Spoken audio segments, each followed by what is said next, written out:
शक्तीपीठ महामार्गाला शेतकऱ्यांचा विरोध, जिल्हाधिकारी कार्यालयावर धडक मोर्चा, राज्यव्यापी आंदोलनाचा इशारा. राज्यातील 13 जिल्ह्यातून जाणाऱ्या शक्तीपीठ महामार्गाला शेतकऱ्यांचा तीव्र विरोध वाढत असून स्वाभिमानी शेतकरी संघटनेचे अध्यक्ष आणि माजी खासदार राजू शेट्टी यांनी हा प्रकल्प हाणून पाडण्याचा निर्धार व्यक्त केला. शक्तीपीठ महामार्ग विरोधात सांगली येथील राम मंदिर चौकातून थेट जिल्हाधिकारी कार्यालयापर्यंत बैलगाड्यासहित शेतकऱ्यांचा दणदणीत पायी मोर्चा घोषणासहित काढण्यात आला. माजी आमदार राजू शेट्टी यांनी राज्य सरकारच्या आर्थिक भ्रष्टाचारावर आरोप केला. कोट्यावधी जनतेवर हजारो कोटींचा करबोजा टाकणारा हा महामार्ग रद्द करावा लागेल.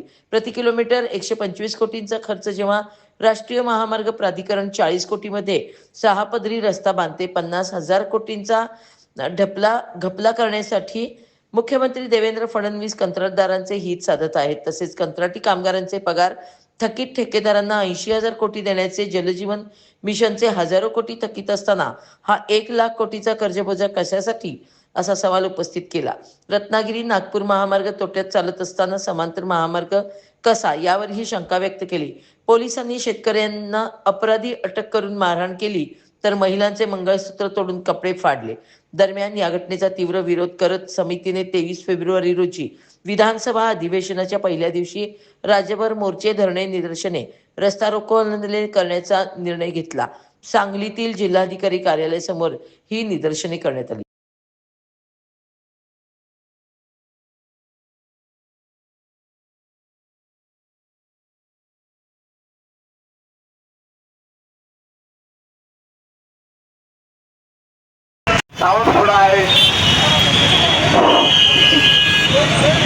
शक्तीपीठ महामार्ग रद्द आणि शक्तीपीठ महामार्ग रद्द.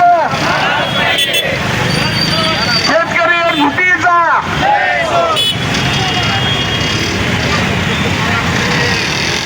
पहिला बैलगाडा उभारतील पुढे.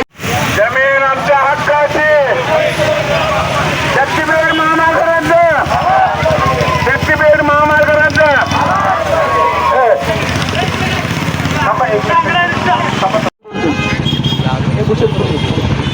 या मोर्चाचं नेतृत्व ज्यांनी केलं ते महाराष्ट्रातील तमाम शेतकऱ्यांच्या असंतोषाचे जनक, स्वाभिमानी शेतकरी संघटनेचे संस्थापक, शेतकऱ्यांचे नेते आदरणीय राजू शेट्टी साहेब. या ठिकाणी उपस्थित असणारे बाधित जी गावं आहेत त्या गावातला प्रत्येक शेतकरी आणि त्या गावातला या ठिकाणी जे कोण पदाधिकारी आले असतील, मला काही नाव माहीत नाहीत, पदाधिकारी आले असतील ते सर्व या ठिकाणी तुम्हाला एक गोष्ट सांगणार आहे. मी अशासाठी ती गोष्ट सांगणार आहे की 2013 साली आत्ताचे विद्यमान मुख्यमंत्री देवेंद्र फडणवीस हे ज्यावेळी मुख्यमंत्री झाले त्यावेळी राज्यावरती कर्जाचा बोजा 4,00,000 कोटी रुपये होता आणि आज 2026ला हेच मुख्यमंत्री आहेत. राज्यावर कर्जाचा बोजा 8-8.5 लाख कोटी रुपये. त्याचा दुसरा अर्थ असा आहे की प्रत्येक घरामध्ये जन्माला येणारं जी मूल आहे ते काहीतरी कर्जाचा बोजा आपल्या डोक्यावर घेऊन येते. मला काही समजत नाही की या सरकारचा हा अट्टास कशासाठी. तुम्ही 33 फुटाचा भराव जर नदीवर करत असाल आणि 70 फुटाचा भराव करून जर नदीवरती शक्तीपीठ महामार्ग करत असाल, आता 70 फुटाचा भराव म्हणजे धरण झाल्यासारखं झालं. त्याच्या ज्यावेळी महापूर येतो त्यावेळी हे पाणी कसं जाणार, संपूर्ण शेती पाण्याखाली जाणार आहे आणि मग अशा परिस्थितीत शेतकरी उद्ध्वस्त होणार आहे. ज्यांच्या रानातून हा महामार्ग जाणार आहे त्या ठिकाणी काही शेतकरी भूमीहीन होणार आहे आणि म्हणून हा कोणत्याही परिस्थितीमध्ये शक्तीपीठ महामार्ग होऊन दिला जाणार नाही. आदरणीय राजू शेट्टी साहेब सहकारी साखर कारखाना बंद पाडू शकतात. शक्तीपीठ म्हणजे ही झाडाची पत्ती. परवा आता परभणीचा उल्लेख केला तेवढ्यानं मला या ठिकाणी पोलिसांच्या बद्दल बोलावं लागतंय की मला विचारायचं, भावानं बाईच्या गळ्यातलं मंगळसूत्र कधी तोडलं जातं? नवरा वारल्यानंतर. तिचा नवरा हयात असताना तुम्ही जर मंगळसूत्र तोडत असाल तर याच्यासारखी दुर्दैवी गोष्ट कुठली नाही.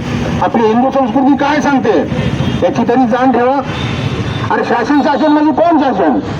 आणि शासन कशावर चालतं? हा, शासन आमच्यावरती चालतं. ठीक आहे, समजलं मला. कुठल्याही परिस्थितीत राव शिंदे साहेब जो आदेश देतील तो आदेश आम्ही सांगली जिल्ह्यात पाहू. करडा चहा गरम गरम दही करडा भाकरी या शेतकऱ्याची